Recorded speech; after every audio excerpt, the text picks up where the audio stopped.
Coming up on this episode of DL Weekly, Disneyland is turning 67, what the resort is doing to celebrate, zombies are coming to downtown Disney. The app is making it easier to find your car, Christmas in July. We talked to Fletch about a new Disney board game and more. DL Weekly starts now. Hello everyone, welcome aboard the DL Weekly podcast. Please lower your head and watch your step while boarding. If this is your first time listening, we hope you'll check out our website at DLWeekly.net. If you have more time to spend, becoming an official weekly tier at DLWeekly.net/support is an especially good value. Thanks for traveling with us today, and we hope you have a happy and memorable listen to this week's episode. Hello and welcome to this episode of DL Weekly for the week of July 13th, 2022. I'm Teg Bushman. And I'm Teresa Urban. We would like to thank all of our current weekly tiers for supporting your show. Without your support, DL Weekly would not be possible. Your support ensures that the podcast will continue and that we can make it to the parks more often to bring you the latest news and information right from the parks. If you would like to become an official weekly tier, head on over to dlweekly.net/support to sign up. Well, our friends over at All Enchanting Ears have been busy, of course. They make fun and unique ears, ear holders, straw toppers, lithophanes, and more. One of their newest things that they have now are these 3D ears, which are pretty amazing. If any of you have watched any of our streams recently, we had one where they had sent us some, and they're pretty cool. They have some magnets on them, and you can easily swap them out and everything like that. And they are running a sale right now. So if you buy one set of 3D ears, you get your second set at 67% off by using the promo code 3D67OFF through July 17th. So, of course, that's for Disneyland's birthday. Mm-hmm. So with that special discount code, you just go to allenchantingears.com and use that at checkout. And then if you are listening to this after July 17th, you can always use the DL Weekly 10 promo code to get 10% off your entire purchase. We have some more details to share, and we want to share in our excitement for the upcoming D23 meetup. We will have a weekly tier meetup at the Disneyland Hotel near the fireplace over by Trader Sam's on Saturday, September 10th from 8 to 10 p.m. If you can stop by for any amount of time, please feel free. We will also be at the expo the entire weekend, so if you see us around, please stop us and say hi. Now let's get to the news.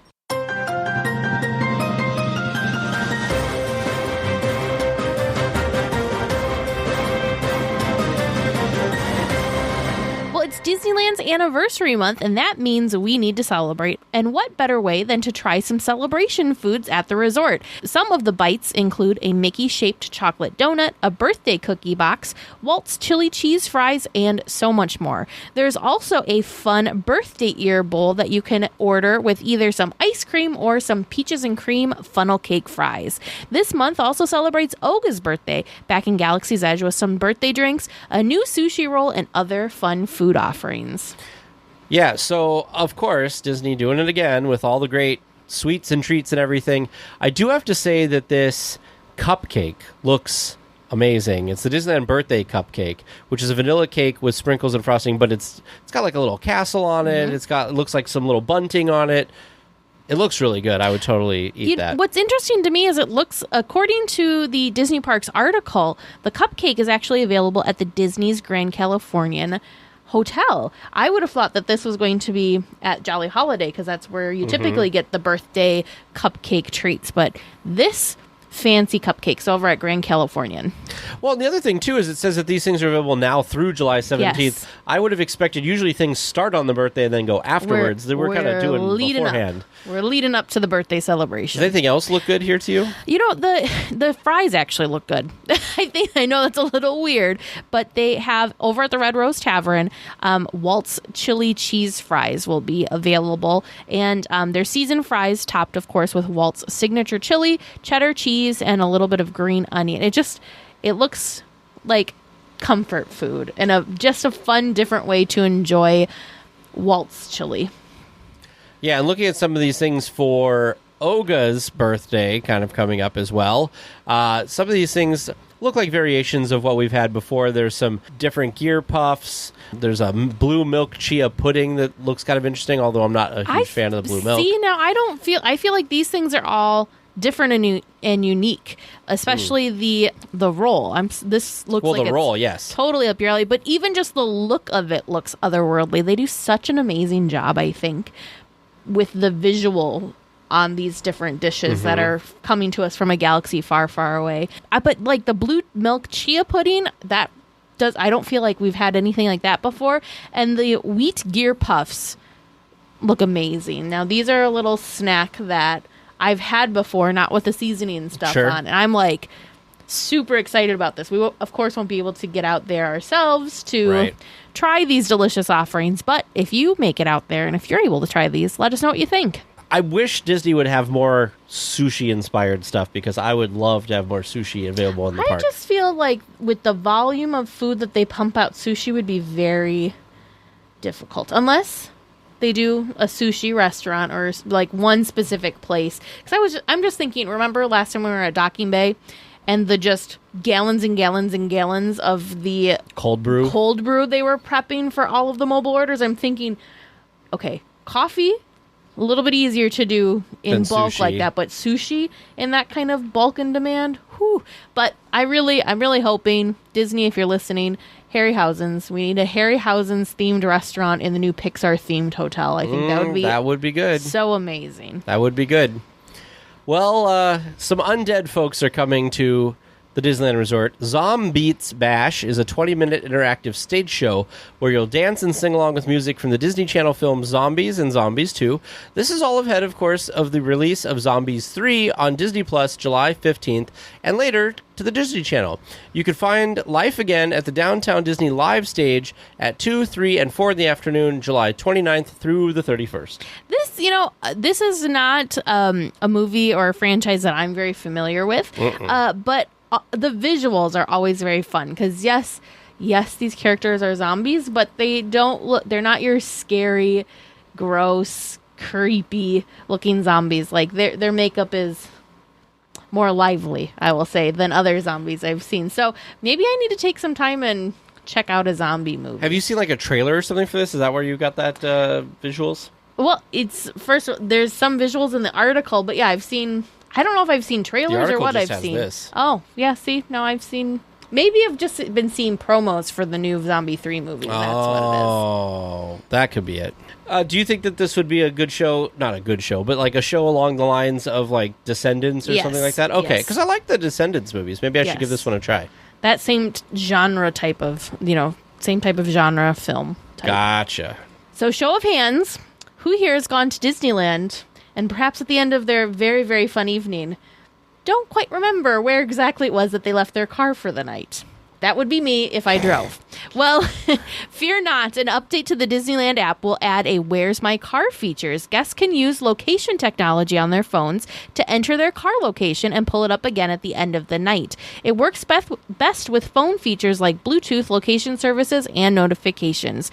There isn't a confirmed rollout date for Disneyland other than this year. We will get to see how it works over in Disney World sometime this summer. Now, the first thing I said to producer James when we were kind of talking a little bit about this earlier was, if you use like Google Maps, it already like puts a little mark like where you left your car. So I feel like this is just, I mean, I guess it's convenient if you didn't get there with maps. You and I don't use this because we don't drive there. And I'm just thinking about any time you go park somewhere. So like say we're parking at the airport or we're parking at some place very giant around here like the Mall of America. We either have to take a picture of like the post and the section that we're on, or we have to like write ourselves a little note or send each other a text, something. Like we have to give ourselves a reminder because you can get very lost there. And I'm sure Disneyland parking structures are... You know what's funny? You talk about taking pictures. I did that when we were picking my brother up from the airport. And you know what happens? I never look back at the photo. I just try to figure it out because I forget by the time that I had taken a photo. I'm like, I'll take a photo so I remember. And then I don't remember. Yeah, well, at least you've got the photo if needed. That's true. Well, guests looking to prove they're worthy can try their hand at picking up Mjolnir alongside the mighty Thor in Avengers Campus. Jane Foster's version of the hero is making appearances in the park near the ancient sanctum. Grab a photo and grab the handle of the mythical hammer to see if they're mighty enough to wield it too. This is neat. Okay, so not only is it cool enough that we have a brand new superhero in Adventure Campus, but the fact that they are using some magical magnetic technology to make it it's kind of like the sword, like how we used to have the sword in the stone, where they can magic spoiler, they can choose which guests are worthy and are able to pick up the hammer, and then other guests can try with all of their might and not be able to move it. I think that is so awesome. They need to bring back the Sword in the Stone awesome. show. We want Merlin. We want Merlin. Teresa's banging on stuff. I like this idea. I thought it was kind of cool that they have some type of technology that they're using here to make it so it's more, not impossible, but more difficult to pick up from somebody. So that could be kind of cool. And for little kids especially, that's because you can imagine they're like pulling on it and then it can pick up or something like that. I don't know. It'd be so cool. Nobody's reported 100% on how it works, but one of the reports that I read, which I believe is in the Mice Chat article that we've got linked, is magnets. And so they'd be able to, I don't know how that would work, because it, right? You could have an electromagnet. They could have like a button that turns it on and off. There you go. I was going to say, how do you turn a magnet on and off? But there you go. You already answered my question before I even asked. Good job. Now, did you and Vern get a chance to see Thor yet? The new Thor movie? No, we have not. It's pretty decent. It's pretty funny. It's definitely like the most lighthearted, I think, of all of the Thors, and the other Thors were pretty lighthearted. But there's a couple, for people who have seen it, Now don't go spoiling it for the rest of us. For people who have seen it already, there's a pair of animals that are quite entertaining in that movie, for sure. Okay. Not in some dirty way. It's a Disney movie. I'm just like, this is the weirdest little, like, if you know, you know. There's entertaining animals. It's cool. And the fact that it brings Natalie Portman back, which brings up another story that they had this week that Taika Waititi asked if she wanted to be in a Star Wars movie, and it's like, Padme Amidala? Yeah, excuse me? That's all right. He's pretending that didn't exist, I guess. Well, just a quick update on the refurbishment schedule. Haunted Mansion will go down on August 15th until it reopens again September 1st, rematerializing as the Haunted Mansion holiday. That same day, Monsters, Inc. over in DCA will also be going down for some TLC. There is no known date for its reopening or if there are any changes beyond regular maintenance. My guess is regular maintenance, though. Yeah, we one of our weekly tiers actually works at that attraction, and they seem like they're pretty excited to go through that. I will say, when we were there, it seemed like it was having a lot of times where it would go down for a period of time. I don't know if that's a maintenance issue or not, but it'll be nice to get some TLC in there. I never noticed anything like not working or anything in there. It seemed like it was doing pretty good, but so maybe some of the smells weren't as vivid as they once were. Yeah, that could be. The other thing, too, I wonder is, since we've seen a lot of updates in projection technology for other things, if some of the areas that Randall, when Boo is on Randall and she's bopping him over the head and he's changing different colors, things like that, like maybe they'll update the projection technology for little elements. I think there'll be I didn't even think of that. Minor plussing, but just an overall refresh to give the monsters a little TLC and some R&R. Well, Hallmark is hoping you want to celebrate Christmas in July. I have a friend who loves Christmas in July. Boy, do we, after seeing these ornaments. The 2022 collection of ornaments feature Dumbo, Pirates, Haunted Mansion, and the 50th anniversary of Walt Disney World. Prices of the ornaments range from $20 to $48, and I agree with you. There's a couple cool ones. So just a note, the Haunted Mansion ornament is actually one that they had before that is... I get to use this word twice in one podcast. Rematerializing again this year. But the Pirates, I think, of the collection, I'm not going to count Haunted Mansion since it's not brand new this year. Otherwise, clearly, the Hitchhiking Ghost would be my favorite. But the Pirate statue, I just love it. It's the Pirates ornament. I just love it. It's of the pirate hanging out with the pigs in the pigsty, and he looks like he's sleeping in the attraction. He doesn't quite look like he's sleeping as hard or as deeply in this ornament, but it's just so fun. It's so cute. Yeah. And of course, with Pirates celebrating its anniversary this year, perfect choice. I will say one of my favorites is this. I know it's Disney World, but I do like this ornament of, it's got Cinderella Castle on it. And I just think it's really I love the design. It's very beautiful. I was kind of excited by that one. It lights up all cool. It lights up. The Haunted Mansion one, though, I feel like is a must-have. I feel like I'm going to have to buy this. They've had this one. So this one they've had it previous years. So it lights up, and I want to say it also plays Grim Grinning Ghosts.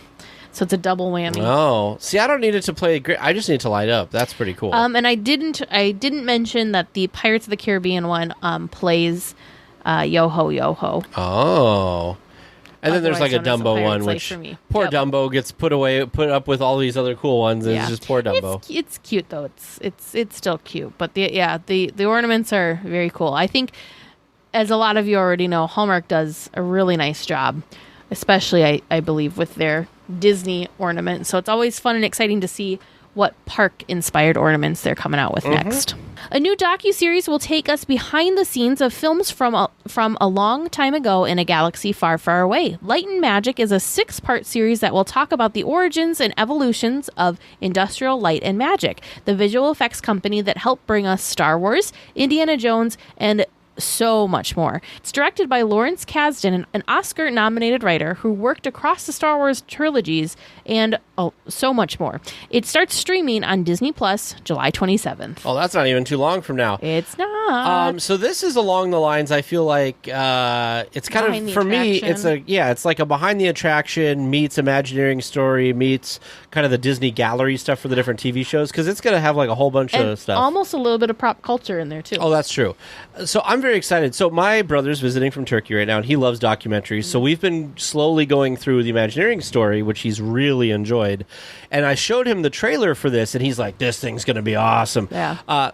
Also, he's very happy because Disney Plus actually just came to Turkey, so he can get it and watch all of these things. He's very excited about it.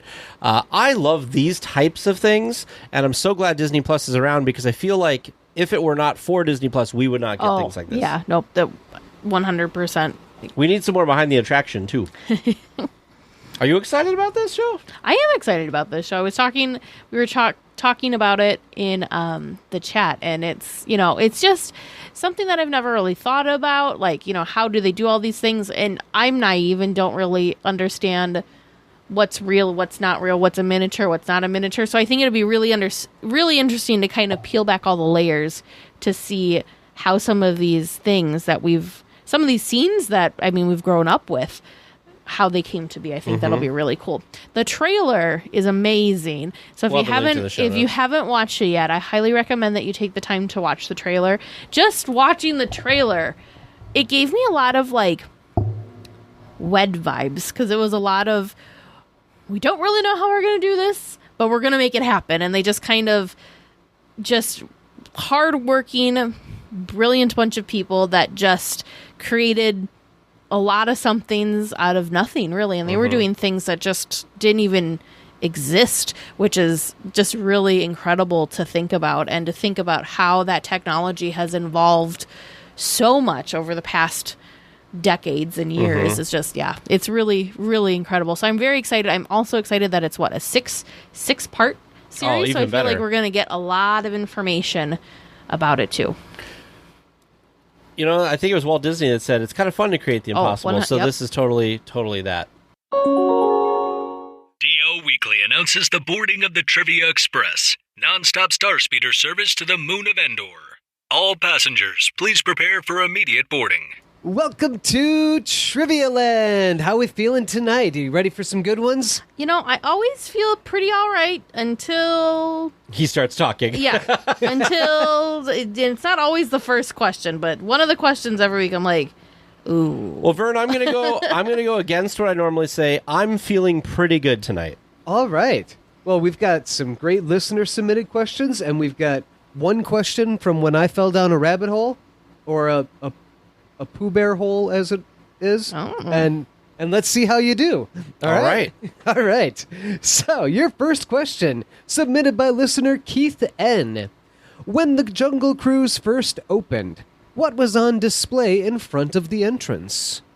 What was on display? What? Like specifically, an animal that was displayed. An animal, though. This is a little nugget of trivia I've never even, this isn't even tickling anything in my brain like I've heard of this before. The only thing I'm thinking about I'm going to be honest with you, this was a hard one to vet, but I was able to vet this one. Can we have a hint? Is it a full animal, or just you could only see part of an animal? Full animal. See, the only thing that I can think of that stands out to me, and it's probably not right, is that jade elephant that they have up on the roof now. It'd be really cool to have that. Jade elephant? Sure, jade elephant. So, what else am I going to say? What was on display in front of the Jungle Cruise? I'm thinking of what animals. That's 'cause- hard. They're so, like, most of the animals are very large. Mm-hmm. And it wasn't funny. Could have been a serious. monkey. I'm going to say yeah, it could have been a monkey. For some reason, I was thinking a snake. A snake. Yeah. A snake? Is that what you're going with? Yeah. Okay. Because, like, first I was thinking, like, a hippo, but I don't know how you'd get that. That's a little large, That's yeah. a little large. And the elephants are the other, like, things that come to mind. Yeah. Or the giraffes, but So Or a a jade zebra. elephant and a snake. Final answers? I yeah, think they're so. not very good, but there they are. All right, then. Your second question, submitted by listener Donna S. What 2 attractions in Fantasyland have a mermaid? What, Fantasyland. 2 attractions in Specifically Fantasyland? in Fantasyland. Well, that would be the Storybook have a Land mermaid. canal boats, because you see Ariel in towards the end, because you can look down in the thing, right? You don't see her, though. They call it Ariel's Grotto, Yeah. where they put the boats, and then they also have. But where like, else her would you see castle. Ariel? The mermaids. Oh, so Or mermaids. Peter Pan's Flight Oh, yes. Peter Pan's Flight. Yes. in Fantasyland. Are there any mermaids, like, on the carousel or anything like that? Like, painted on the carousel? There's no mermaids in the village house, or what used to be. We're gonna Cheat a little bit? we're gonna call upon the The chat? and we're gonna use a lifeline, Elijah, in our chat, because just sidebar, if you're wondering what we're talking about with the chat and why we're kind of referring to people as we're, if we refer to people as we're chatting with the news and the trivia and stuff, one of the perks of being an official weekly tier at the AP and above levels is that we have a monthly live stream of our episode recording, and tonight happens to be that night. So we've got a bunch of weekly tiers watching us record this live on YouTube, and we've got a chat here, and so a lot of weekly tiers, we usually try to minimize the chat so we're not cheating, but we forgot to. So we're using a lifeline, and we're going to use Elijah's reminder that Small World is the second one. Good. Peter Pan Small World. Silly me, I forget that Small World Me is still too. Fantasyland because it's so far back. Me too. I always forget about It's a Small World for Fantasyland because it What's seems so even removed. Worse is that Ariel. Like, Ariel's one of Right. those, and we're like, oh, no, we can't see. We were even talking about Ariel, and we forgot Yep. where she actually is in Fantasyland. So, There Peter we Pan's go. Flight and Small World are our final answers. Boom. Okay. We've minimized the chat now, just so everybody knows. All No right. more lifelines. You don't want to phone a friend? No, I guess I would have been phone a friend. Well, phoning so a you're friend. gonna use 50-50 or the for audience. your next one? The audience. This isn't Who Wants to Be a Millionaire. Okay. All right. Your third regular round question, submitted by me, as I fell down a rabbit hole because I was vetting another question. What percentage of the way through The Many Adventures of Winnie the Pooh are you when you see the psychedelic Tigger? What percentage of the way through? I'm going to Yeah. say 50 because Where is the psychedelic in the Tigger? Heffalumps and Woozles. Oh, you're probably 70% of the way You think through. 70? Yeah, because it's Heffalumps and Woozles is like later. Because basically you exit Heffalumps and Woozles, I it's know. like birthday party and you're done. But now I don't remember what part of the room he's in because it's a very large room. I don't know, 70%. 70% and 50%? Are those your final answers? Those are the random guesses, yes. Are they final answers or are they random guesses? Well, both. Alrighty then. Maybe it's like 80%. I don't know. And your fourth and final regular round question, submitted by listener Jill M. How many different spellings for honey are there in the Winnie the Pooh, or in the Many Adventures of Winnie the Pooh? So there's HUNNY, HONEY. So now, but if they flip around letters, like, because the N's are Oh, does that sometimes- count Yeah, if they does that flip the count as a letters separate around? flip? I'm asking for a number. Yeah, but I'm saying Yeah. if the Like, N if is it's- flipped, does that count as a different? Oh, way to no. spell? Okay. Dyslexia doesn't count. So there's the regular spelling. There's the HUNNY. Do they spell it correctly? I don't know if it's ever spelled correctly. Well, I don't know. I'm going to put that in there. I'm going to say 4. It's probably more. Maybe it's 7. I'm going to say 3. 4. I'm going to say 4. 4, final answer for me. And 3 final answer for me, because I can only think of 3 off the top of my head. So that's 4 and 3? Yep. All right. And your bonus question related to the last question. Oh, boy. Can you spell the different spellings? Wow. Hunny. Hunny. Yep. Honey. And then I feel like there's just an Huny. Why? Huny. Okay. And then that's your 3, so I'm trying to think of like a 4. Hony. Honey. That's like honey. Maybe it's like IE? Yeah, let's put an IE on there. Honey. Hunie. Sure. We're terrible. Maybe I should have stuck with your 3. Final answers, Vern. Okay, so I got Hunny, regular spelling of Honey, Huny, and Hunie. Yeah. Unless Okay. it's Huney. Final answers. Oh. I'm switching mine to Huney. That's a good one. Are you switching yours to that Yeah, too? so switch by HUNIE to HUNEY. Oh, so are you doing HUN? Yeah. You're going to keep HUN and... I'll okay. I'll keep HUNY as well. Poor Vern's over there probably going, what? I got them all. Okay. All right. Final answers. Yes. Okay. All right. Well, listeners, how do you think they did? How did you do listening at home? Stick around until after the discussion topic and we can all find out together. Well, this week for our discussion topic, we are talking about board games. Now, we haven't really talked about board games before other than the fact that we've had a couple news stories about board games coming out, but we actually have... Fletch is a senior game designer for The Op, and the game we're going to talk about today mostly is the Disney Sorcerers Arena Epic Alliance Core Pack. There's also a couple expansion packs, but we're going to start with the basic game because Teresa and I actually played it this week. Well, and it just released not Yeah. that long ago, too, so it's brand new to the market as well. So welcome, Fletch. We're very excited to have you on. Hi, how are you? Good. Doing awesome. I do have to share a little backstory. Yes. Some of you might be wondering, well, how the heck did you make this connection?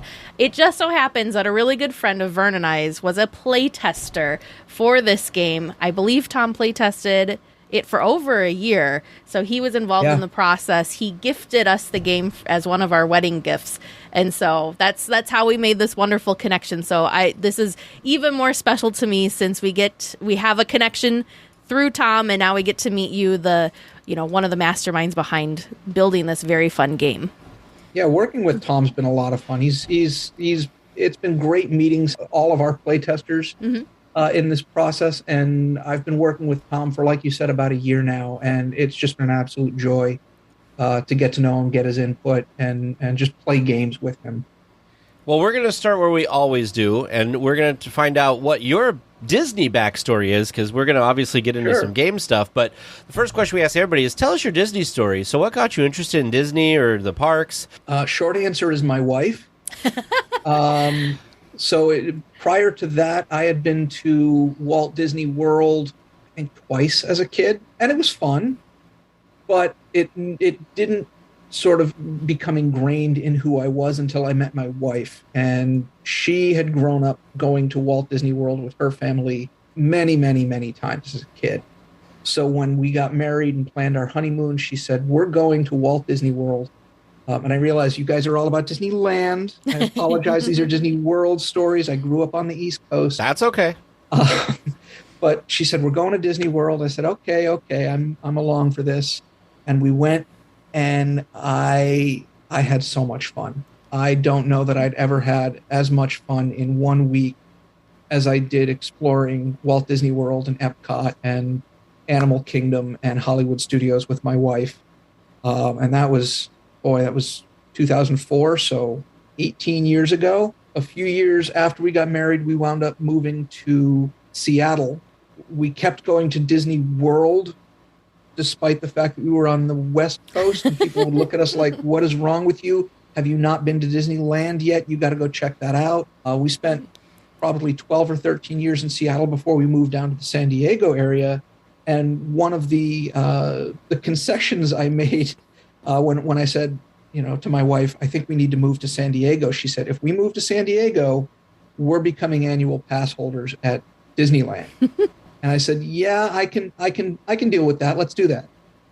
So we became annual pass holders in 2018. Probably have done 30 or 40 trips to the parks up in Anaheim. We had to take that 2-year gap off where the parks were closed for the pandemic. But yeah, still probably 30 or 40 trips to the California Adventure and Disneyland parks since we've moved down here. That's awesome. I love how it just kind of like snuck up on you as an adult, that you just kind of got like sucked into the magic. It's one of those things that, yes, it's super magical for children, but it's also just so magical and amazing, I think, for adults. And so yeah, I feel like a lot of people, some didn't get into it until later in life, and it hits you hard sometimes, and that's okay. Usually we talk to the spouses who get the rest of their family into it, so it's good to hear from someone who was on the other side of it, kind of. Yeah, I was the late adopter in this case. And it's funny because, like I said, I'd only been to Disney World twice as a kid. It was not a big piece of my family's, cultural history. But when we went back to Disney World this past April, we invited Heather's parents and my own parents to stay at the parks with us for a few days just to overlap. So we had days by ourselves, we had days with family, and we got to really show my parents around the parks. My wife's family had been, again, like I said, dozens of times, but my parents hadn't been there in close to 20 years. Oh, wow. So they were seeing things almost brand new with people that knew their way around and could point out the details that they might have otherwise missed. I got my parents to ride on Expedition Everest, and they're almost 70, and they looked at me and they said, well, do you think we could handle it? I said, I don't know. I'm not going to force you to. And my dad said, I'm doing it. I'll go. And my mom looked and said, really? Well, I don't want to be the one sitting out here holding all the bags. I'll go too, I guess. So it was really exciting. Did they like it? They both said one and done. They experienced it. They experienced it. My dad, years and years and years ago, loved roller coasters, and I think that this was kind of his last hurrah. No, not a bad last hurrah at all. And my mother had done, I used to, before the pandemic, I would time myself when I went into Disneyland. My wife would take our son and go one way, and I would set my watch as I went through the front gates, and I would see how fast I could ride on all 4 of the mountains. Oh. And I got it, the first time I tried it was about an hour and 7 minutes. The fastest time I ever got was about 52 minutes and 13 seconds. Wow. But when my parents came out to visit us in Southern California, I had taken my mother on that 4-mountain trek, and we didn't speed run it, but she rode all 4 of the mountains, and that was a really big thing for her because she's not a thrill ride person. So when we went to Expedition Everest or Animal Kingdom and we're standing outside of Expedition Everest, I think part of what was motivating my mother was that she'd done the 4 roller coasters at Disneyland. How different could this be? Everest is pretty different from, I enjoy all the roller coasters at Disneyland, but the roller coasters at Disneyland don't drop backwards. Right. Yeah. Yep. In the dark. Yeah. And you're like, where am I? I don't even understand where in this tangled mess of a track I happen to be. It's just this darkened backwards centrifuge you're riding through as it goes around its loops. Yep, it's so cool because you just lose. It's so not intense. I don't know. That's not quite. I mean, it is intense. Disorienting. Yeah, exactly. It's disorienting. You're just like, yeah, when you're going backwards, you can't see where you're going. Yeah, and then the track flips. Yeah, and you're like, I just came this way, but then no, but I didn't. Okay, it's so cool, so cool. Wonderful Disney stories. So with that, when you enter Disneyland or the Magic Kingdom on your first day of a visit, which way do you like to go? Is there a way that you like to kind of attack the park? Do you like to mingle on Main Street, go left towards Adventureland?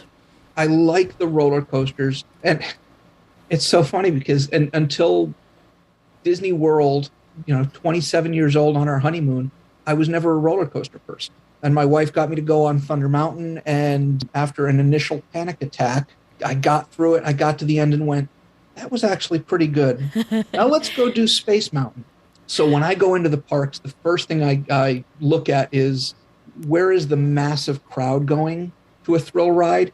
And can I get to the front of that pack to ride on whatever the big thrill ride is before it gets too backed up and I won't be able to ride it at all that day?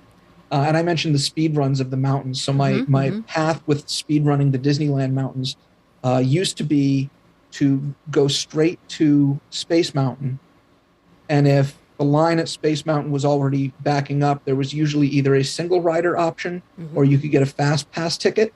So I would either single rider right there or grab the fast pass ticket, because it usually put me about 45 minutes to where I could go do Matterhorn, then Thunder Mountain, then Splash Mountain, which also has a single rider line, which made it very easy. So if the line, not that the line on Splash Mountain was ever very long at 8:30 in the morning, because no one wants to get soaked at 8:30 in the morning. Right. I'm like, I'll do it, whatever. Right.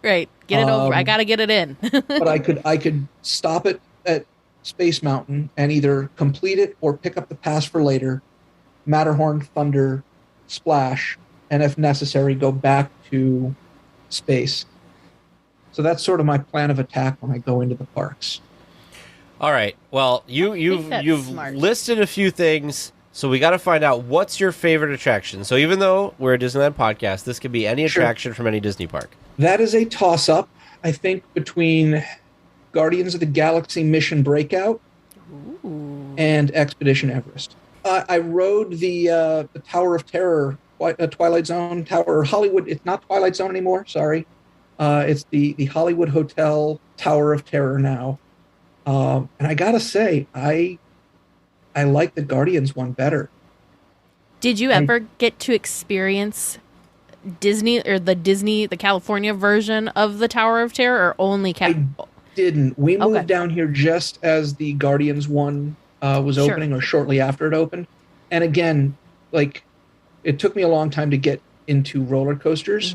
It took me even longer to get into that sort of elevator drop thrill ride. Fear of heights and falling is one of the worst things I've got. And I wouldn't ride the Tower of Terror in Orlando.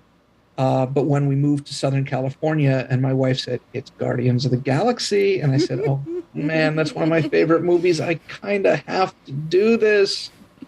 Oh, what am I getting myself into? And then I wrote it and I went, that was awesome.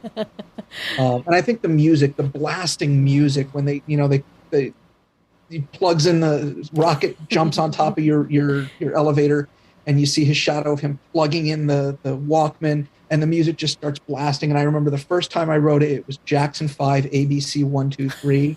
And everyone in the cart just starts dancing along with it as it starts bouncing up and down.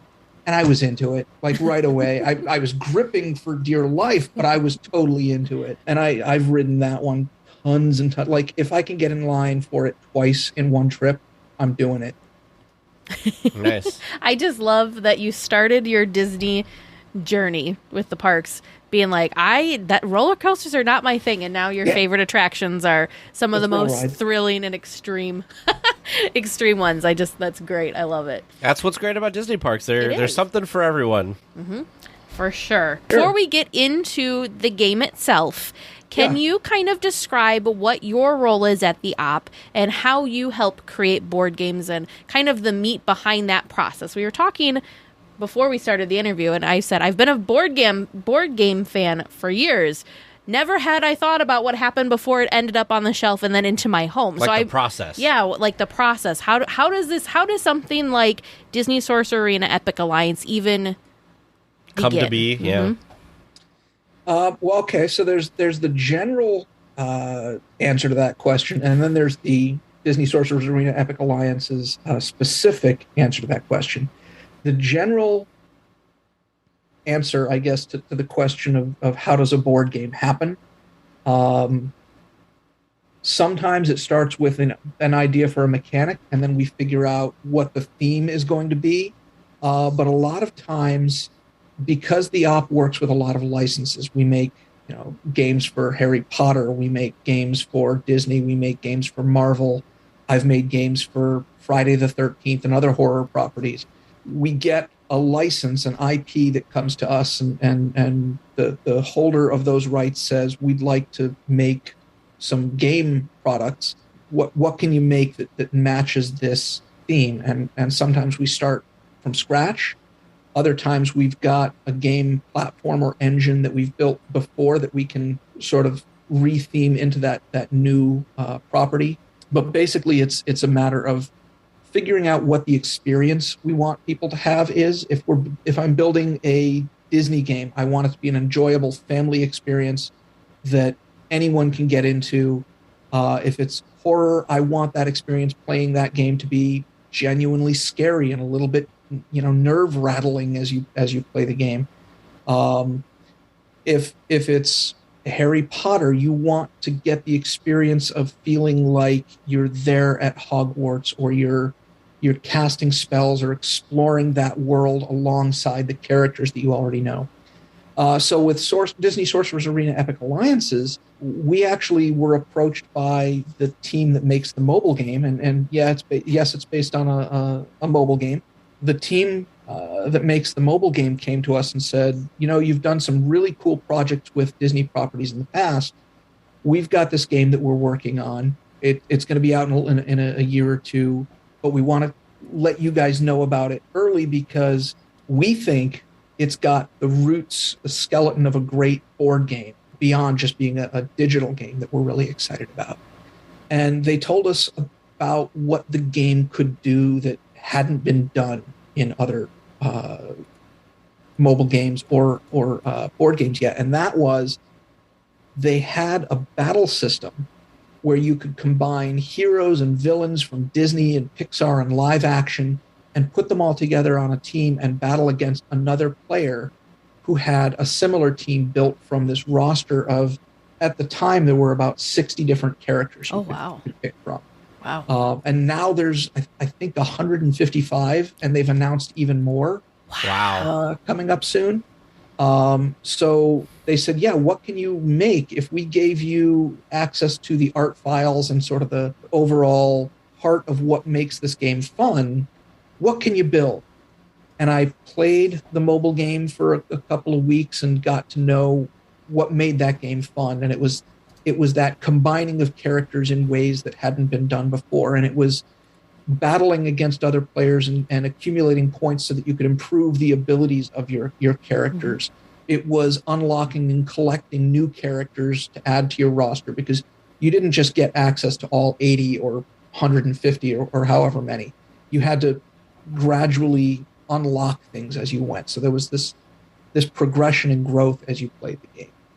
So I took all those things and said, how do I make a board game that does all those things? I looked at a lot of other board games that I enjoyed playing that kind of evoked those same feelings and said, okay, if I deconstructed what from Unmatched really makes me feel like that catches that vibe and that feeling that matches the Disney Sorcerers Arena mobile game, and what from Gloomhaven matches that. And I'm going to throw some wild games out there that, like, you're going to go, how is that even remotely close to a Disney game?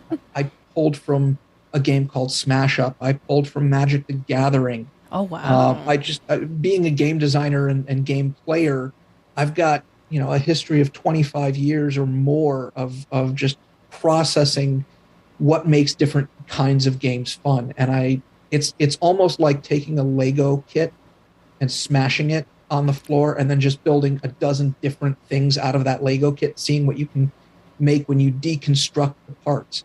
So I deconstructed a bunch of other games and kind of put those parts back together in a way that embodied those feelings of battle and progress and mix and match teams, and all of these characters from the mobile game were designed to feel very much like they had the personality and heart of the characters that you knew from movies and cartoons.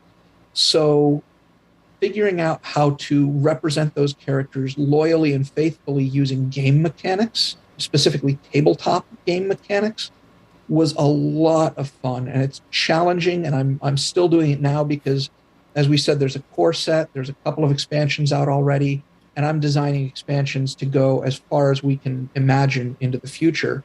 So while there's 8 characters in the core set, 3 characters in each of the 2 expansions that have been either released or announced, I'm coming up with these sets of 3 for years to come, fingers crossed.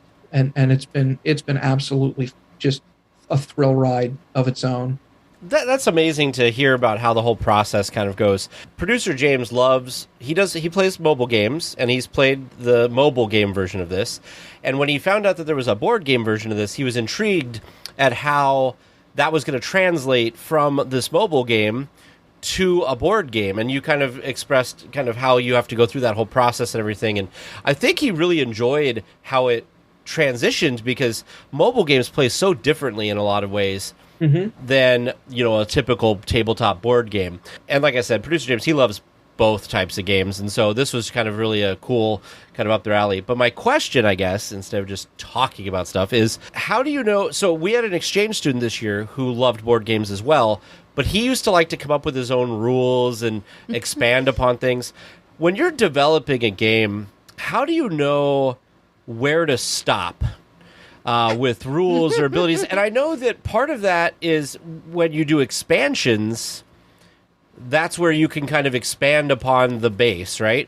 But how do you know when you play through something, or you come up with rules or come up with a process, or even a character, or a character abilities, that like, okay, like this is the locked in features of this, and that's good. That's going to be playable. It's going to be enjoyable. It's not too much, but it's also not too little. I know that's a huge question, but it's just so fascinating. No, it's a great question, and I think it's funny that you started by saying, you met somebody who likes board games, but then wants to iterate on those board games and come up with new house rules. I have a 7-year-old who does the same thing. When we put a board game on the table, we'll play for 2 or 3 rounds, and then he'll say, and now we're going to play it my way. And these are the new rules. And before we play a game with him, we have to say, are we going to play it by the real rules or by your rules? Okay, we'll play it the real way this time. But to answer the question, sorry, that's adorable. That is adorable. I'm just imagining him doing that to a game that you've designed, and you're like, now. that people can just make up rules to games anyway. What gave him that idea? Right.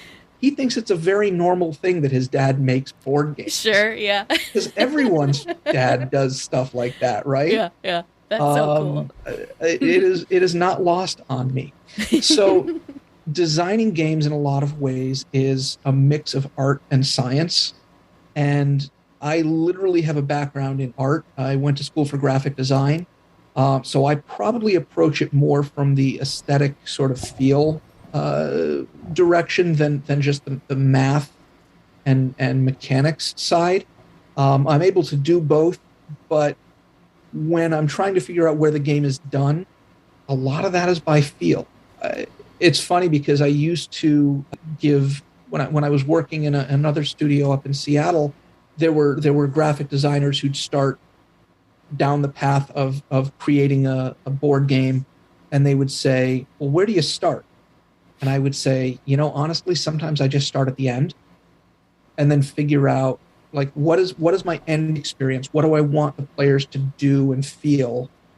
And what do I have to give them to make them experience that moment?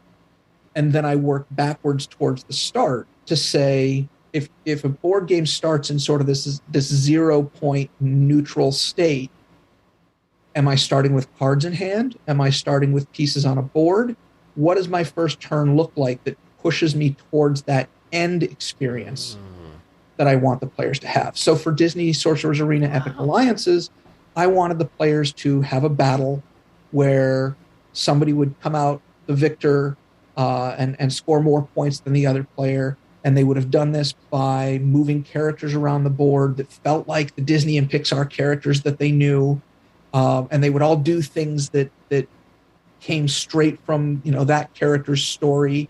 And well, how are we doing that? Well, we're going to do that by putting cards in your hand. You're going to play the cards turn by turn, and oh yeah, the characters have to take turns because that's something that happens in the mobile game. Is it's a turn-based experience, and it's just kind of this snowball effect of like I said, knowing where I want that ending to be, and then rolling backwards and seeing what's needed to make that end point happen.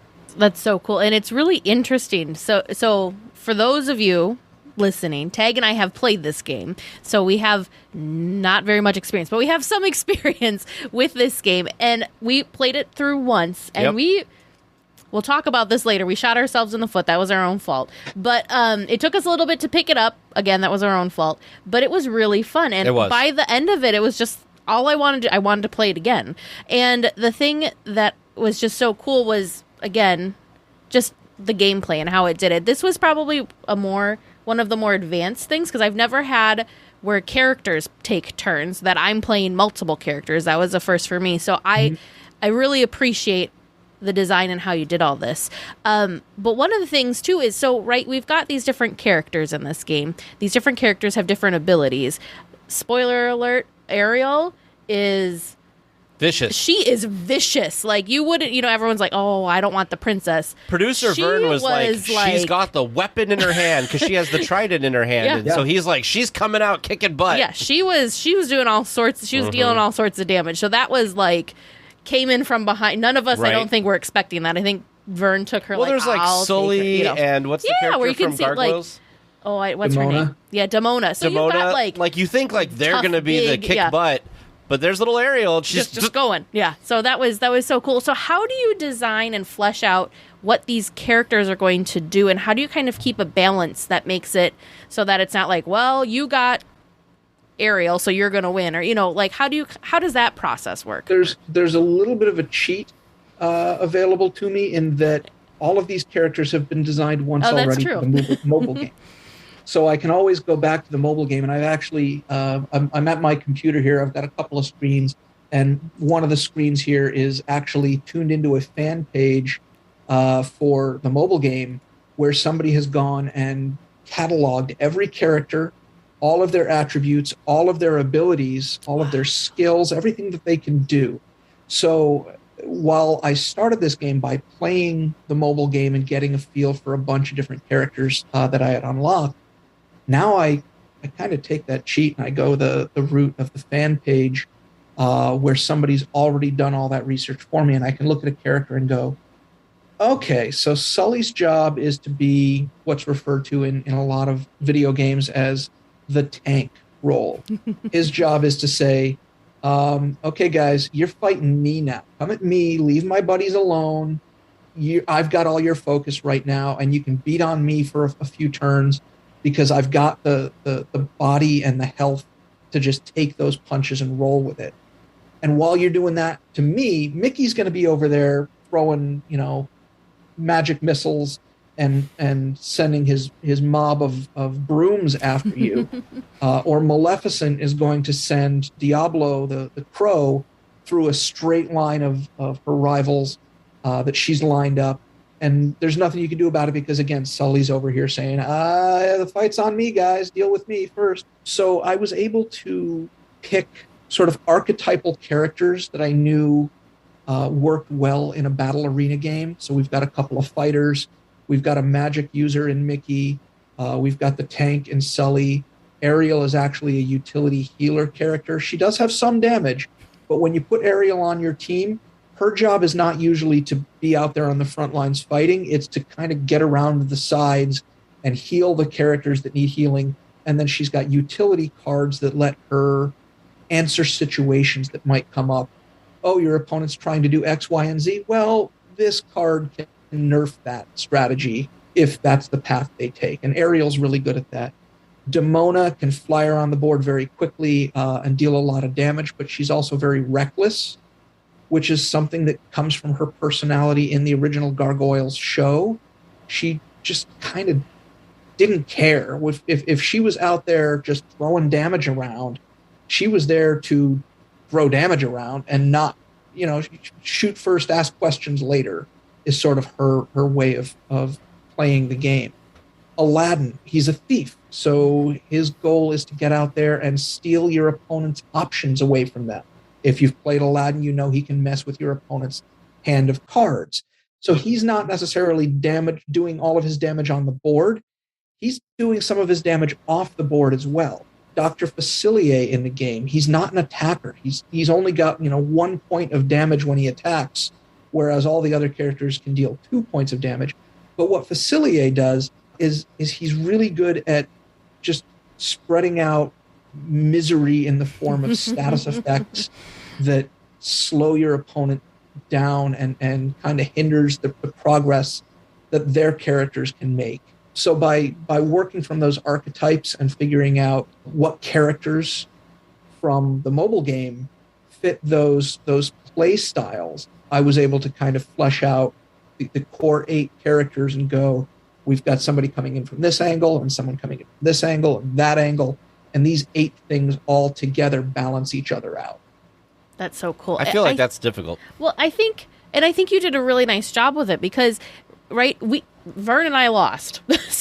But it's still only just though. Yeah, and that's the thing, only just. So it was exciting up until like literally the final turn. And I don't think that always happens with games, because sometimes you kind of like you get in some situations, like halfway through you're like, well, okay, I'm just gonna mess things up. I don't really have a chance, so I'm just gonna, whatever, just gonna have fun and enjoy it. But everyone was kind of on the edge of their seats until the end. And the thing that I really appreciated, we didn't know anything about any of these characters. We just kind of jumped in. Again, that pros and cons to just jumping in. But so we just picked characters randomly. I was Maleficent and Dr. Facilier. Vern was Ariel. Who else did he have? I don't know. Gaston. He was Ariel and Gaston. So you played a team game. Yep, we played a team game. Producer James was Sully and Demona, and I was Aladdin and Sorcerer Mickey.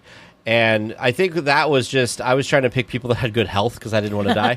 But one thing we didn't talk about yet that I do want to mention, because I think it'll help people visualize this before we get too far into more stuff. I just want to describe kind of the game and some of the cool things about the actual physical game. So first of all, it's on a board. It looks kind of like a honeycomb. Each of the honeycomb kind of areas represents a space you can move to. There's some spaces in the middle that get you some extra points, so you can read about it in the rule book if you want to play this. But there's a set. You basically get kind of the thing that looks like an hourglass that goes along one side of the board that each of the characters get, which represents the order in which you go through. It also is where power-ups or types of things that stunt you or whatever can all kind of be there, and there's some coins and stuff that go with that.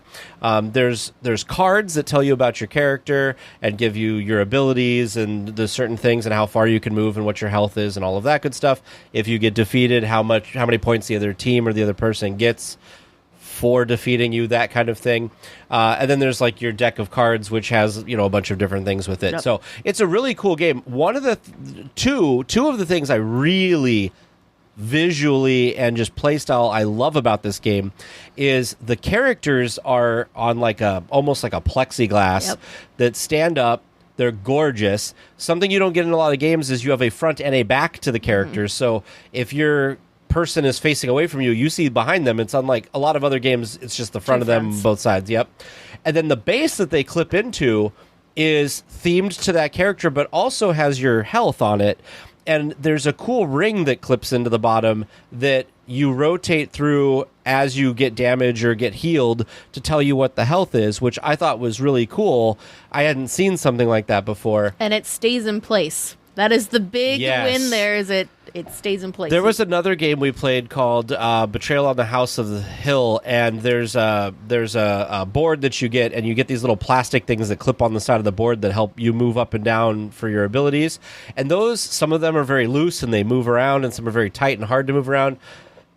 This was great. I thought it was so cool. I was really excited when we opened the box to put all of it together, because I was like, I don't know what this is yet, but this is pretty cool. I like how this kind of all works, and I liked the idea. There were times in turns, because there's a front and a back, I liked putting the characters facing each other like they were actually fighting.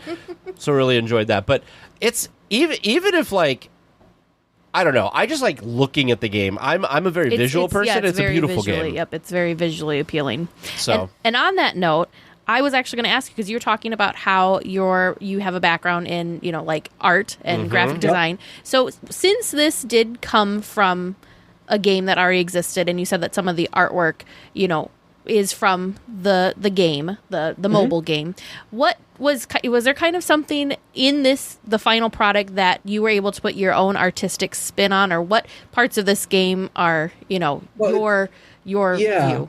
It's funny, because while I do have a background in art, I am not on the art team for our game.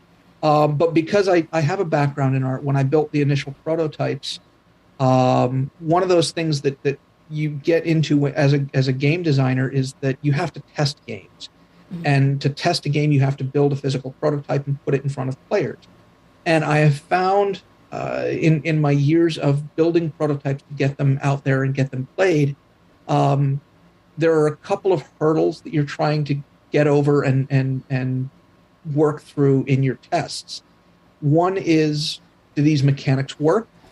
Two, another is, are they presented in an intuitive and usable way? Piggybacking off of that, as a graphic designer, I've always looked at it and gone, if there's a challenge to learning this game, is it because the game mechanics are difficult and not well designed yet? Or is it because the materials that you're using, the card prototype itself, is not well designed visually? And as a graphic designer, I do take it upon myself to solve that visual information design as a part of the game design process. So if you ask, what is there that I put into the visuals of this game, that may just be something as simple as the overall layout of, this is where on the cards the symbols need to go. This is how much space we should use for text. This other piece of information needs to go generally over here. And I could draw that roadmap and hand it off to the creative director and the art director and the graphic designer, and they could say with a high degree of confidence, these are good places to put these elements because the playtesters have been using the cards this way, and they find the information they need. We've proven that if you fan the cards out in your hand, the information that you can see at the top and the edge of the card are the kinds of information you need when you're deciding what card to play. And the graphic designer who worked on this with us, she was absolutely amazing at what she did. She created such fantastic templates and structures for things. She made suggestions as to moving bits of information around from here to there. So some of what you see in the cards came directly from our art team. Some of what you see in the cards came directly from the team that makes the actual mobile game. There's an artist, and I apologize, I can't remember her name right now. She and I have crossed paths on Twitter many, many times now. And whenever somebody compliments the art on the cards on Twitter, I always link back to her because she was one of the original artists that designed the style for the mobile game. Mm-hmm. And since we've pulled so much inspiration from the mobile game, if there's credit to be given to the art team, it's our art team, our creative director, our graphic designers, the illustrator who's done all of the custom artwork for the cards. And I cannot leave the art team that made the original mobile game off that list because so much of the visual that you get from this board game is inspired by the art that they created for their game. I wanted to comment on that. One of the things that I loved about this game is I do like the visual style of the characters because they're not like I'm looking at a picture on Board Game Geek right now that's of the Aladdin card. And Aladdin, of course, looks like Aladdin, but he doesn't look like the Aladdin from the animated movie. It's not that style. It's kind of more blockier, I guess I would say. It's but almost I like a it. cel-shaded style. If you've played a lot of video games in the last 20 years, cel shading was sort of a thing that happened in the early 2000s with a bunch of video games, and it comes and goes stylistically as trends do. But there's really sort of a flattened cel-shaded look to the characters in the mobile game, and what it does is it makes it so that you can take characters from a lot of different sources. Sully is a Pixar character, and therefore he is, for all intents and purposes, a 3D model. Whereas Aladdin was designed in the age of classic 2D animation in a Disney studio, so he looks very different. And if you put Sully from Monsters, Inc., the Pixar film, next to Aladdin from the Aladdin Disney, feature animation film, those two characters don't necessarily have the same stylistic elements. So when they made the mobile game, they gave this new stylized treatment to every character, and by having every character do that, they look a lot more cohesive when they're all in that same world together. So, for example, our first expansion, Turning the Tide, features 3 oceanic-themed characters. We brought in Stitch, we brought in Moana, and we brought in Davy Jones from Pirates of the Caribbean. Well, Davy Jones is very much a live-action themed or styled character, but by having that art from the mobile game where they'd already done that work to make him look like the rest of the world he was among with that new roster of characters, we were able to keep our standees and our card art looking very cohesive and consistent throughout our game as well. That's so cool. That's just nuts. The more we talk about this, the more my mind is just blown by the entire process that leads up to us having a fun game night. It was about a year and a half of development time, of creative direction, of art direction, of production, component design and engineering.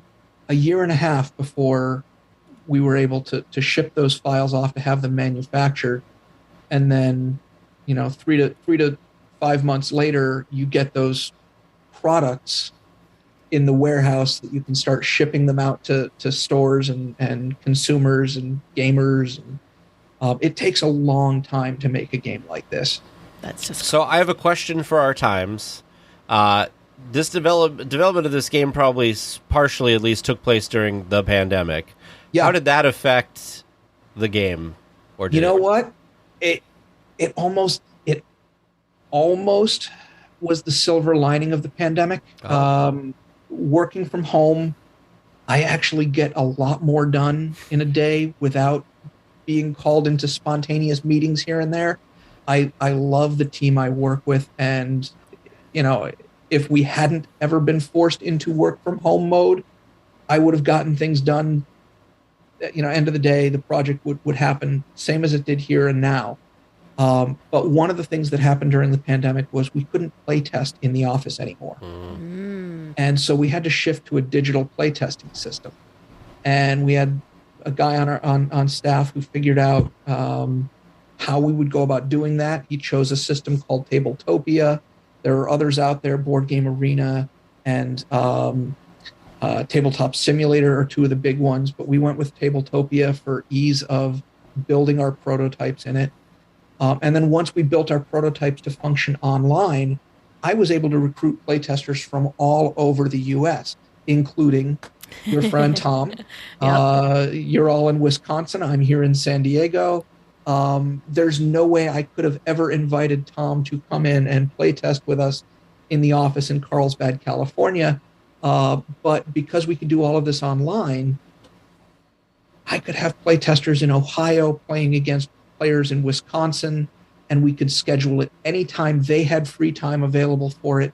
So we got in dozens more games in a week than we could ever have done having 2 open house nights a week at the office where we'd play 1 or 2 games. And the online testing allowed me to gather data from every evening's games played. The players would come in, they'd play the game, they'd fill out a Google form that would fill a spreadsheet for me.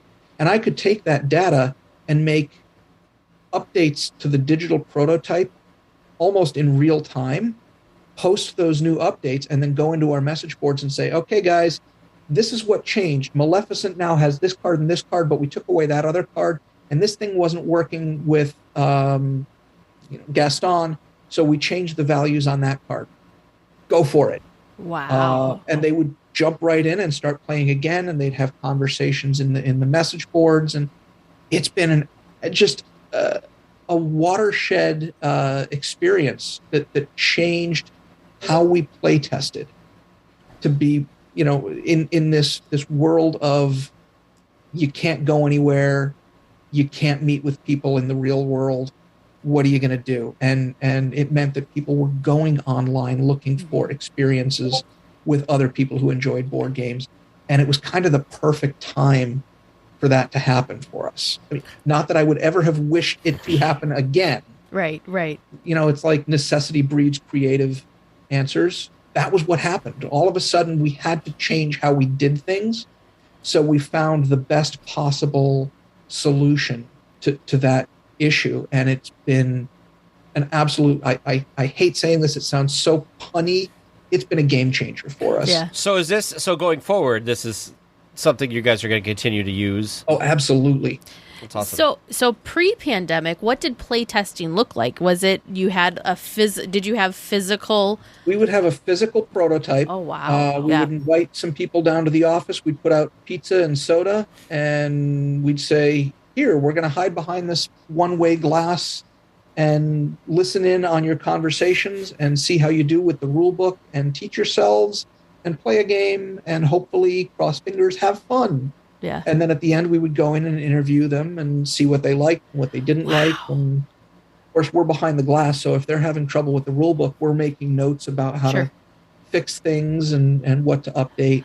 The crazy thing, though, is then, so then you've got your list, but now it's a physical game that they're playing. So you can't have them play test it again until you make new physical, so the Whereas fact that when we're doing this digitally, I could have a conversation in real time with my playtesters, and as they're saying to me, you know what, I think this card needs to deal one more damage, or that character probably has too many hit points.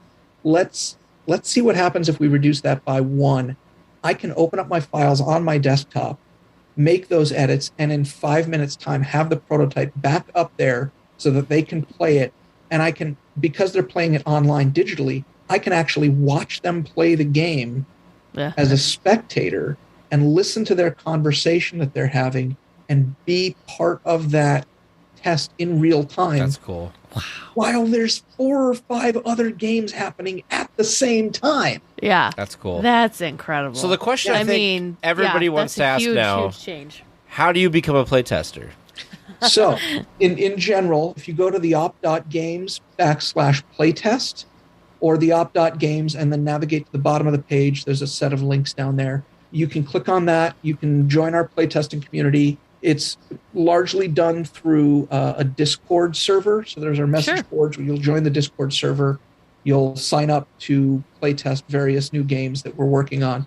And we'll post sort of recruiting calls where you can sign up for different games.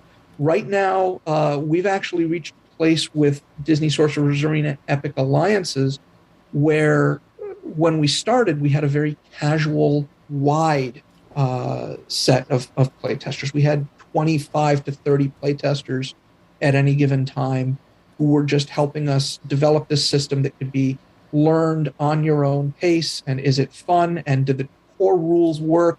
And we're all enjoying this. Good, great. Let's wrap it up and do our balance testing and algorithms and numbers that show us if the characters have the right victory point values and all that good stuff. But now we're actually at a point where that pool of playtesters has condensed, and we've got a number of people who are incredibly adept and skilled at development and really picking things apart with a fine-tooth comb. Mm-hmm. So we're sort of at a point with Disney Sorcerers Arena Epic Alliances where if you were to jump into the playtesting group, you're jumping in to the deep end off the highest diving board we could find. Right. So it's actually a very intimidating point to jump into the playtesting process right now for this specific game. However, we always have new games that we're working on, and if you're interested in something that you see there, and you sign up on the forum, we'll get back to you and say, hey, yeah, let's do a kickoff call, and we'll introduce you to what this game is about, and set you up on the digital prototype and show you how to access all the forms to fill out after you play your game. And we try to set it up so that players can find their opponents sort of on their own schedule. Hey, I'm going to be available on Thursday night and Saturday afternoon. Who's up for a game? Somebody else chimes in and says, hi, I can play on Saturday at 1 o'clock Eastern. And they go back and forth and negotiate when they're going to play. And then as long as they've got the right tools to do that, they can schedule their own game. They don't need me there. That's cool. Fill out the form afterwards, send me the data, it dumps into a spreadsheet, and I can grind that data whenever I need to get the job done. That's awesome. Wow. That's so cool. And the thing that I'm just thinking about is just how much more open this is, because now you've got such a vast market, because you've got, it doesn't matter. It doesn't matter where you are. It's not, well, we have the same pool of people that we're having come in and look at these games. So you've got anyone in the US could do this, because you just have to have a computer and an internet connection to be able to playtest a game now. So I think that's so cool, because you got so many different fresh eyes and just so many different ways to look at it. And that's just really cool. Mm-hmm. I'm not just saying this because I know one of your playtesters, but I honestly think that everyone did a really nice job. Because like I said, when we the first playthrough, granted, we jumped in and did the more difficult in the rule book, first. you could jump to a later thing, and James, who does a lot of games like this, is like, oh, I think that'll be too easy for us. We'll jump to the hard version. Spoiler alert for anybody who gets this game, just start at the beginning, which I did message. You mentioned starting at the beginning. I don't think we've talked about the fact that the game is built so that there's 4 chapters in the rule. Yes, let's talk about that. And you can start with, if you've never played a game like this before, and you come to the game because you're a Disney fan and you've heard, there's this game where you can fight with all of these different Disney and Pixar characters, and you're like, I've never done that before, but it sounds interesting. Where do I start?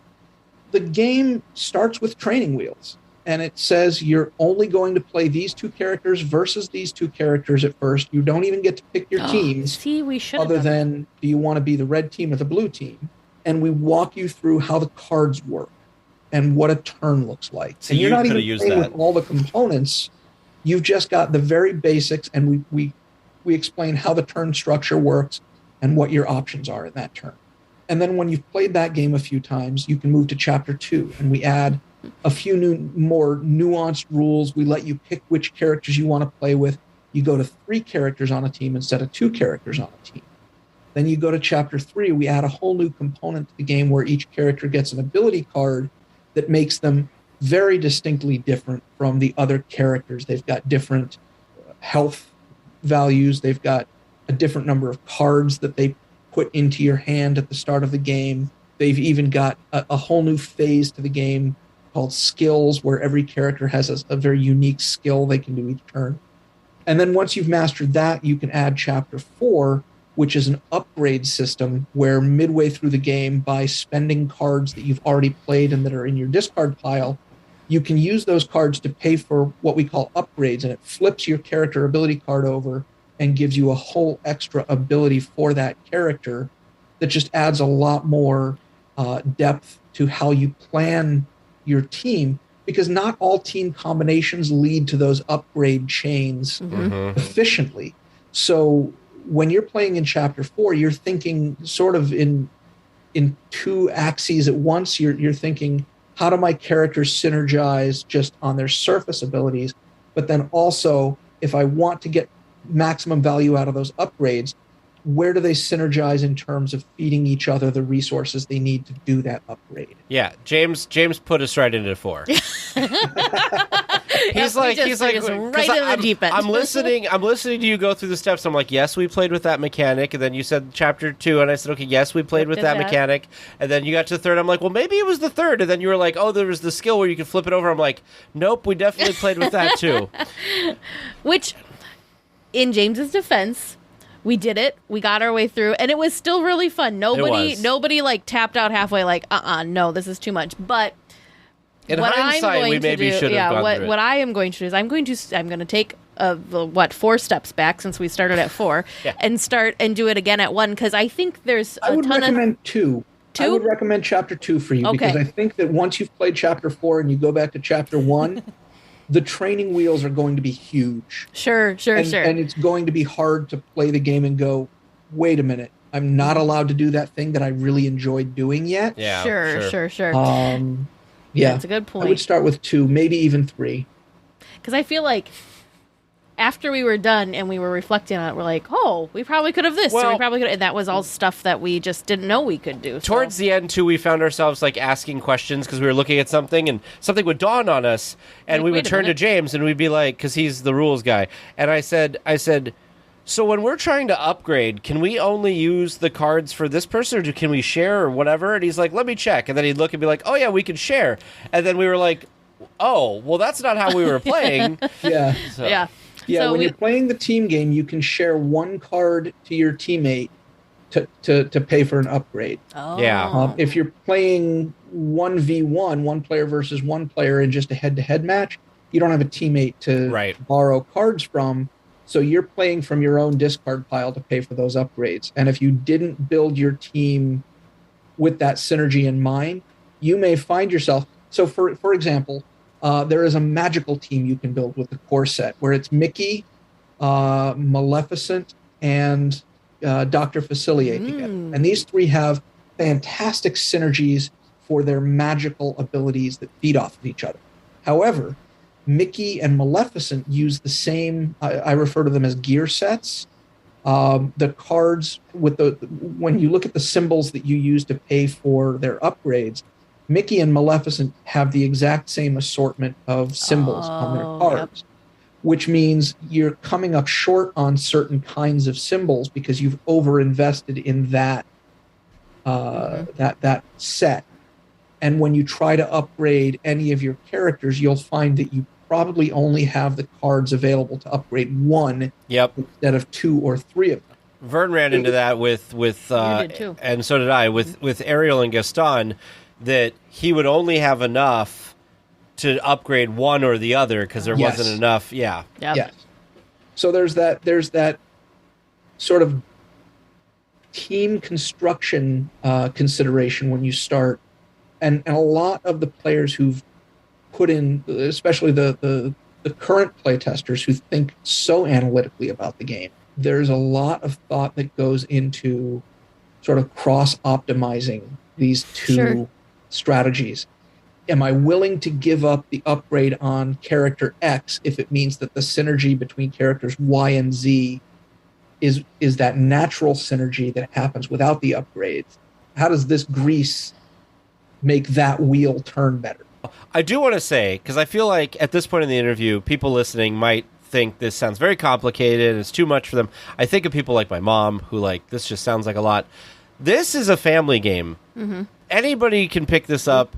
Start with Don't one. start at 4. Start with one. If you're a seasoned player in these type of games, maybe go to 2. But start slow. Don't do like we did. Don't jump right in. And you'll find that, you know, and I found this with, we had talked before the interview too about that you had worked on a Harry Potter game as well, which we've also played and really love. Mm-hmm. As you play it more and more, you get used to how everything kind of works. And so you can add additional things and it becomes more advanced. It just kind of keeps it interesting instead of like, okay, here, you know, like Monopoly, right? It's like every time you're just going around the board and trying to, you know, whatever. That's Monopoly for you. Where these type of games, there's so much expansion and so many different ways. They've got upgrades. You've got all these different things you could do. You could synergize and get things. So it just keeps it interesting to be able to play it multiple times. Your first game, you're probably not even thinking about this stuff, but it's still very enjoyable. And Teresa said that earlier too. We didn't know any of that stuff. We kind of shot ourselves in the foot, and yet it was still fun. It was still fun, though, and we yeah. were still able to conclude the game. We roll a play. Yeah, and while the goal is to get the player comfortable with chapter 4 playing the full game, each of those 4 chapters is its own well-structured and balanced game. So if you find that you and your kids really enjoy playing chapter 2 because that's what your kids are into, play chapter 2 as many times as you like. It's a game. If you get together with your friends and they're just really competitive, spiky players that just want to explore every nook and cranny of the game that they can optimize to win, play chapter 3 or 4. Like it's flexible enough to play with whatever your audience is at a structure that they enjoy. I think that's really smart. I think that's especially because of the IP, right? It's Disney, so you've built this so that it can appease and can be fun for all ages. The other thing that I think was fun was, right, you've got different types of people that are playing games. You've got, like in our group, you've got James, who's very rule driven and like can remember all the different things. He likes strategy. He remembers all. He can strategize like crazy. I hate strategy. Tag and I just enjoy. We just enjoy the adventure that we're on. And then Vern's kind of somewhere in between the two, where super strategy, but also enjoying. But none, like all of us, nobody was frustrated. We all had an enjoyable time. So I think that was the other really cool thing, because not all board games can do that, where it is enjoyable for someone that just likes the adventure and we'll see what happens, versus someone who's thinking like 10 steps ahead of themselves. Well, like one thing that is, so this is a personal experience, so nothing against this particular game, just to put it out there. But James and I played, I really wanted to play Risk. Sure. And twice, James and I sat down to play Risk, and I apparently have the worst die rolling luck ever. And it wasn't fun, because Risk, people who've played Risk know that Risk can go on for hours. It's like Monopoly. It can go on for hours. And our game did not go on for hours. Our game went on like 45 minutes because my dice rolls were so bad that he just annihilated me. And it happened both times. This game and this play style, if you have something you're not good at, a dice roll or something like that, doesn't matter. There's enough different mechanics going on at once that if you're bad at one thing, that doesn't sink you. It's like there's a lot to it. So everybody's got an equal opportunity. There are no dice in this game. Yes, well, that too. too. Yes. You can't blame wins and losses in this game on bad die rolls. Yep. Right. That's very true. There's a shuffled deck, so the random number generator is still there in the shuffled deck. Random die rolls are one of those things that can really be a turnoff to heavy strategy gamers. Sure. And we wanted this game to appeal to heavy strategy gamers at that chapter 4 level just as readily as it appeals to Disney fans who aren't gamers. So we left the dice out, and we made it so that the card play, even if you get a quote bad hand, say I've got 3 characters in my deck and all of my cards in my opening hand are for Sully and none are for Mickey or Maleficent, there are still other things you can do with those cards, those Sully cards. You can pitch them off of Sully's turn on Maleficent or Mickey's turn to boost their movement or to boost their basic attacks. And then when you finally draw into the cards for Mickey or Maleficent, you can use their cards to get the bigger Mickey and Maleficent functions out of those cards. So I worked very hard to make sure that we mitigated the random luck factors as much as possible and kind of put control of the game back in the hands of players as they played the game. And I like that. Well, and it felt like an even playing field, if you will. Like it didn't feel like, well, because James is such a strategy player, it didn't feel like he was just annihilating us. I'm gonna go off onto the game nerd stuff here. In Magic the Gathering, you've got a deck of cards, and there's 60 cards there, and it's a random shuffle. And at the highest levels of gameplay, a lot of the players will tell you that you build your deck to be as consistent in what you want it to do as possible. But when you're starting and learning the game, the randomness of that shuffled deck is actually a great tool for bringing new players in and retaining them. And Richard Garfield, who designed Magic the Gathering, has a whole lecture that he'll give at events about the importance of randomness in board games. And it's when you've got a game that's high strategy, like, say, chess, and there's no randomness, the more skilled player will win the game every single time. There's virtually no chance that a low-skill entry point chess player will beat a grandmaster, because the grandmaster's seen it all, knows it all, and there's no randomness. But if you introduce a little bit of randomness, now all of a sudden that novice player does have a chance. It might be the proverbial chance that a snowball has in a very hot place, but they still have a chance. And when they do win that game, they still feel like, okay, I was lucky, but I won the game and I want to play this again. And they don't feel like they're just destroyed by a higher skill level. So this game, by shuffling your deck in Disney Sorcerers Arena Epic Alliances, there is the chance that a higher skilled player can get a proverbial bad draw, and that may slow them down enough that a new player coming in has a little bit more of an advantage or chance in that early game or in that end game or whatever point they're at. And that's good for retention. It's good for making people feel like they had a chance. The other thing that I think is so fun about this is I feel like it'll have good repeatability. Like, I don't feel like the game's going to play. There's no way the game is going to play out the same way every time you play it, because you can either, it's right, like you said, that you've got the randomness of your deck, but then you also have all these different characters that you could switch up your team. Yep, switch up your team. You could even, so we played like 2 versus 2, so it was Vern and I versus Tag and James. So you could even switch up your teammates, if it's not the actual physical characters that you're switching up, because that's going to be a different play too. So I think that's what's so enticing and so exciting about this, is that it's not just kind of some games you've played it once and you're like, oh yeah, that was fun, but you don't feel that draw to necessarily dive in and do it again. Whereas this one, as soon as we were done, I was like, I wish we had time, because I would like to do that again.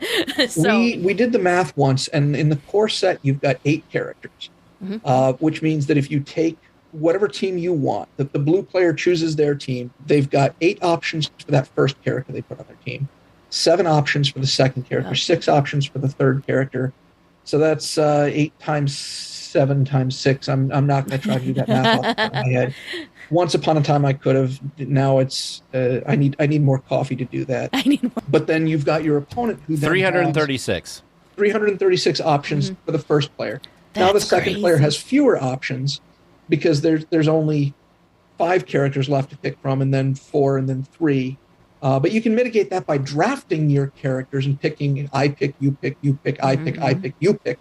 But you look at the number of combinations you have of one team versus another, and you multiply those against each other, and there are thousands of different matchups that you can play. And we assume it's different if you take team ABC in the first game we play, and then I take that same team ABC and play it against you in the second game. We've gotten more, we've doubled our replayability there. When we're playtesting new characters for this game, I currently, in the prototype we're using, have 21 playable characters in that prototype. And we're planning more. And there are characters that were in that prototype that just weren't working, that we took out of the prototype. So with 21 characters, when you're picking your teams, we're somewhere in the millions of combinations of possible matchups. You're not going to run out of playable content. I mean, that assumes you play a team and go, okay, I've played that team once. I never need to play that game, that team again. And I'll pick a new team. But there are teams that players feel very comfortable with. They really enjoy the way this one team synergizes. And, for example, that magical characters team in the core set, I may not care about those upgrade chains. I may just really enjoy the synergies that deck, that character team has all by itself. And I'll want to play that as many times as I can. Yeah, I'm with you, because a game that you've worked on is not Disney, but one that I feel I can speak to exactly what you're saying is the Harry Potter game. Oh yeah, I love playing Ron Weasley with the certain type of upgrade that they have, and because I like to kill things, and his thing is I'm a Ron player too. he gets the lightning bolts that you can place on villains to kill them. Also lovingly known as Zappies. Zappies, we call them Vern coined the term Zappies, and so I like playing that, and there's an ability that you can have where if you depending on what your health is, you can keep the tokens or the money to buy stuff or whatever we call them coins. I know you had corrected us earlier about it. And you can keep Zappies depending on what your health level is, and I like that. And then there's also an ability, depending on what pack you're playing and everything, that if you assign so many of them, then you get, like, health and other stuff. And so I am really comfortable with that. I know how he plays. I like knowing that. And I enjoy every time we play. James doesn't even give me an option. He sets Ron right in front of me. He knows that's what I'm going to do, and he'll go pick somebody else. So I assume that as we play this game more, I'm sure that I'll find a play style that I like and I feel successful at, that I will always want to be that person. Because I'm the type of person that if something goes really well for me and I really understand the character, that's what I want to play every time. Because I get frustrated because, like we went over, like, I'm not a strategy person. So if I could just, like, brute force through something, that's going to work well for me. If I don't die all the time, that works well for me, that kind of thing. That's what's fun for me. You want to brute force your way through? You want Gaston, you want Demona, and maybe you want Sully or Aladdin in that third spot. I really liked Aladdin. Yeah. Mm-hmm. And actually, I really like Sorcerer Mickey because I ended up getting the broom upgrade or whatever, and I had little tokens on it. And then I went over to poor Teresa with it me? Well, it was somebody. It was either Maleficent or something, and I went over and I was like, "Oh, I can do like 6 damage to you." Boom. Yeah, and that was a lot of fun. Mickey's got the ability to just really do a ton of damage if he gets ignored for too long. Sure. You can't sleep. They were ignoring me. Mickey only gives up 4 victory points. You're only going to earn 4 victory points when you knock him out. So it's, the equation there is that it might not be worth the effort to knock Mickey out because you're not getting many points back for him. But if you ignore Mickey for too long and he builds up those brooms, I've seen games where Mickey will hit somebody for 8 points, and on the very next turn that he gets, because they couldn't knock him out in time, he walks up to Gaston and just knocks him out for 10 points of damage in a single swing. Yeah. Wow. And Mickey just wrecks house when you don't pay attention to him. Mm-hmm. Yeah. Well, and kind of to build on that was the other thing I found enjoyable with playing through the game, was even though Mickey came up and just like went, poof, you're done. And I was, killed, booted off the board. Out. Yep, knocked out. That's it. KO'd. That's right. I was knocked out. It wasn't like I was in timeout or anything. It wasn't like I was out of the game. I just I had to kind of started away from everybody. Over. It's not like other games where it's like, well, that really messed everything up for me. Now I will throw this out there. This is an overlooked rule. A lot of players, the first few times they play, they will miss the returning to the arena rule. Allows you to put your character on any of the star spaces. Oh yeah, no, we covered. Or James the other covered end of that. the board. That Okay, came in handy because he was like, you could sneak up behind people. Exactly. So if the fight is if the core of that fight is migrating to your opponent's end of the board or to your end of the board, it's designed so that when you bring your character back into the arena, you bring them back as close as possible to where the action is. And that was something that a playtester came up with. See, good job, playtester. Good job, playtester. That was good. Well, because that actually worked to my advantage one of the times I had been knocked out. I came back into the game, and I came back on the opponent side. And Near I want all to of say us, it was Maleficent, and she could move too. And it then put me within range to do all sorts of damage to all the people that were there, and I just kind of, it's like, oh, you're going to knock me out?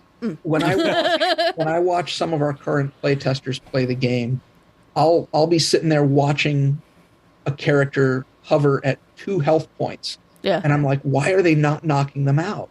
And then it'll dawn on me, they're actually leaving the character there because based on the board position right now, if they knock that character out 1 turn too early, that character will be in range to move back up in from the other side of the board to hit another character they're trying to keep alive.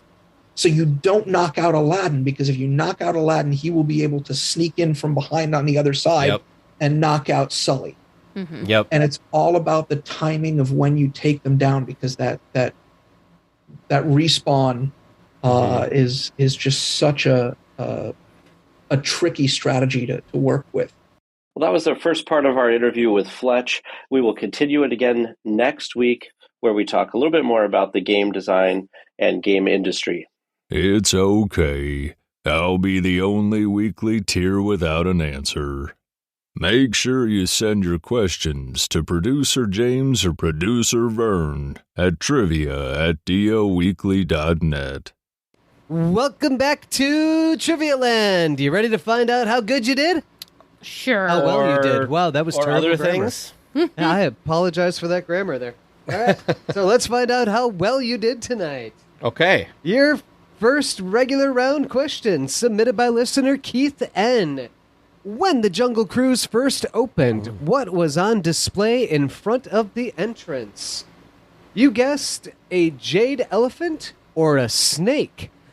The correct answer that I was looking for was a pond with baby alligators. Oh. Very If you remember interesting. back to previous questions, a long time ago, Jungle Cruise originally was supposed to have live animals. Yes. And they pointed out to Walt that he couldn't have live animals, they'd all be sleeping. So he said, all right, fine, can I at least have a pond of baby alligators? How long did that stay there? Do you have any idea? Oh, if you'd asked me an hour ago, I had just read how many years they actually kept it up. But I don't Interesting. remember now. Okay. Your second regular round question from listener Donna S. What two attractions in Fantasyland have a mermaid? You guessed Peter Pan and It's a Small World. The correct answer I was looking for was Peter Pan and It's a Small World. Ooh. Nice. We Well have to give the done. shout out to Elijah for helping us with that one. Yes, you did use your phone a friend on that. Your third regular round question, submitted by me. What percentage of the way through The Many Adventures of Winnie the Pooh are you when you see the psychedelic Tigger? You guessed 70% and 50%. The correct answer that I was looking for was you are exactly at the 50% point. Look at you. Ooh. And fun fact, he is the only psychedelic Tigger in any Disney park. Wow. The one and only. When you say psychedelic, He's like fluorescent. It's like super fluorescent with the pinks and the purples Very, and the very greens, bright. and all other Tiggers are just the regular orange, yellow, or orange, white, and black. okay. Yep. Yeah. So in the, And he's like standing on poo. so in the Tigger song Yes, of the most on Winnie wonderful the thing Pooh. about Tiggers is I'm the only one. Yeah. Specifically, that Tigger can really say he's the only one. Yeah. And your fourth and final regular round question from listener Jill M. How many different spellings for honey are there in Winnie the Pooh? You answered 4 and 3. The correct answer that I was looking for was 4. Oh, Yeah. good job. And your bonus question tonight. Can you spell honey in all of the spellings that are used in The Many Adventures of Winnie the Pooh? Probably not. You answered Hunny, Honey, Huny, Hunie, Huney. The correct answer that I was looking for was Hunny, Honey, Honnie, and Huney. Oh, we were so close. Well, 50% on that one. I gave you a half point. Woo! Yes. I'm glad I said 4, because I was thinking of upping it to 7, but You were, yeah. I walked myself back off that ledge. Yes. Good walk back on that. Nice job. Sometimes I do okay. Well, listeners, how did you do listening at home? How do you feel about how Tag and Teresa did? Do you think you've got some great questions that can really stump them next week? If you've got that perfect question and you'd like to send it in, feel free to do so at trivia@dlweekly.net. Well, we will be back next week with more Disneyland news and information. Until then, go out and enjoy the parks. Please remain seated until the podcast comes to a complete stop and the doors have opened. Then collect your belongings, watch your head, and step carefully from the episode. On behalf of all of our crew, Thanks for traveling with us, and we hope you have a happy and memorable visit here at DL Weekly.